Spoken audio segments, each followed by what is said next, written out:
update on how you're feeling and what the diagnosis is? Don't know yet. Just took one to the nose and it wouldn't stop bleeding for about 5 minutes there. So it was getting pretty close to, I think, whether I was going to come out of the game or if I wanted to stay in. I was doing my best to try to let them know that I wanted to stay in the game, and finally, we got a little bit of the bleeding to stop. It was coming down my throat, so that was the difficult part. Get an X-ray in the morning and see how it is. How did it happen? I don't know for sure, but I went up for a header with Donadel, and I tried to get body position on him, and I think his arm might have just flung up. I don't know if it was an elbow or not, but didn't think it was that big a deal at the time till I felt the blood, and then obviously it just wouldn't stop bleeding. Your decision-making to take the penalty, did you trying to go to your left, that you felt was the best way to go? Yeah, we've been practicing them all week. Obviously, when you're a normal PK taker, you start to take a lot of penalties, and a lot of goalies start to watch every penalty that you've taken. So I think being good at them is being able to, shoot to each corner while also shooting down the middle. This week when I worked on them, I made up my mind that if I got one, I was going to shoot it hard to the left side. And unfortunately, I think I lifted it a little bit too much, that it was at the perfect height for him to save it. Do you take the 2020 game? What do you think was the biggest change over these last two games that kind of went by the wayside? Goals, that was it. I think we probably dominated in every category except for goals in this series. So to come away with 1 goal in 2 games is not enough for us. We are typically a very high-scoring team. Chances were there, possession was there, being dangerous was there. Just the goals weren't there. Why have you guys had trouble with goals last postseason? You guys had a similar issue. You had 2 goals against DC and then 1 against Columbus. I don't know. The games are tighter in the playoffs. Every play matters. And, I don't know. I don't know what the reason is for it. I guess if I could put my finger on it, we'd probably be having a different discussion right now. But, the pressure's higher. Every little play matters. And for us, not being able to finish off enough plays, it comes back to bite us. Did you feel they closed in on you a little more in the series than they did during the regular season? On me personally? Yeah. Yeah, I think they made it a point to be very physical against me and Brad, which, like I said last week, if I was playing against me and Brad, I'd probably do the same thing too. So having said that, I think we as a team were able to create enough set-piece opportunities for me to deliver good balls, and unfortunately we weren't able to put any of those away. Do you think the style? Did you hear today that you made the called in for the U.S. team? Yeah, I'm obviously a couple days ago. I'm obviously very excited to get in with the national team. USA versus Mexico is the biggest game, I think, for us Americans, so I'm really looking forward to that match, having been a part of it a couple of times before and once in Columbus in 2009. I'm really looking forward to that. If your nose is broken, do you think you would be available to play? I would hope so. I would hope I'd be able to get some type of little mask to control it. I mean, I felt fine. I even went up for some headers in the second half, so I feel okay. I think if I can get a little bit of protection, I'll be fine. Was your breathing affected at all? Yeah, it was difficult to breathe, especially with 2 plugs in the nose. So, I was doing my best to try to,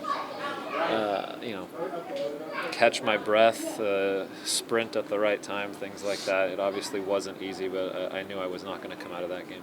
What are your biggest takeaways from this season? That I do think we have a championship caliber team, but in the end, sometimes in the playoffs you need to make bigger plays. And overall, the course of the season, was it successful? Was it not? We had some goals set out. We didn't achieve a few of them. We got to the next round of Champions League. We qualified for Champions League again, so those parts were good. Now being knocked out, obviously, it's very disappointing. How tough was it for you? Satisfaction, you made it back to the national team, and that when you got here, you said was one of your goals or one of your reasons. How satisfying is that to get back to the national team this season? Yeah, that part has been great. It's been very exciting for me to get back into the national team. I've been working a long time for that.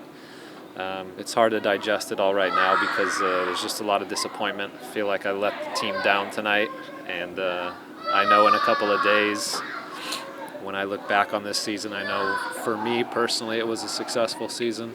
It was had its up and downs, but I think for me personally, I took good steps and I continued to grow as a player.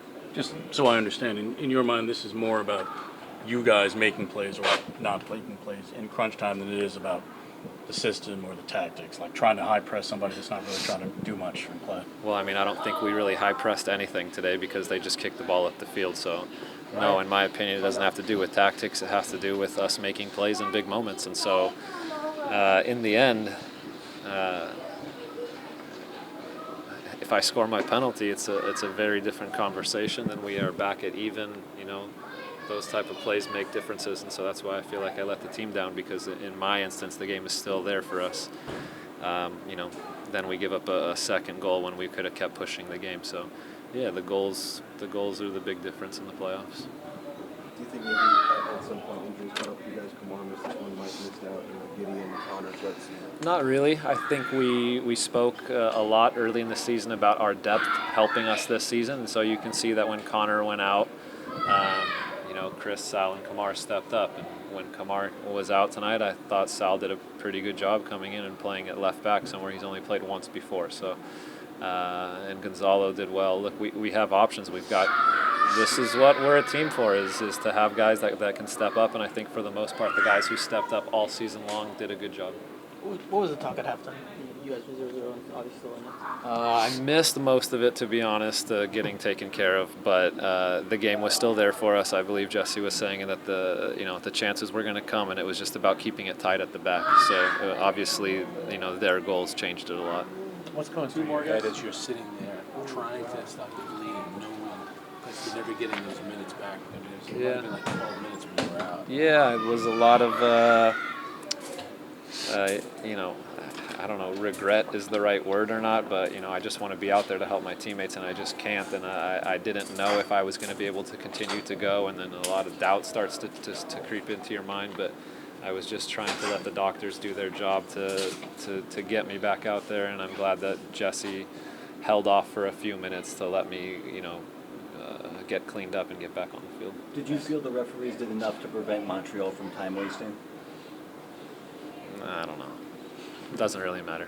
Sasha, when will you join the national team? Normally tomorrow, but I'm going to go get an X-ray in the morning first.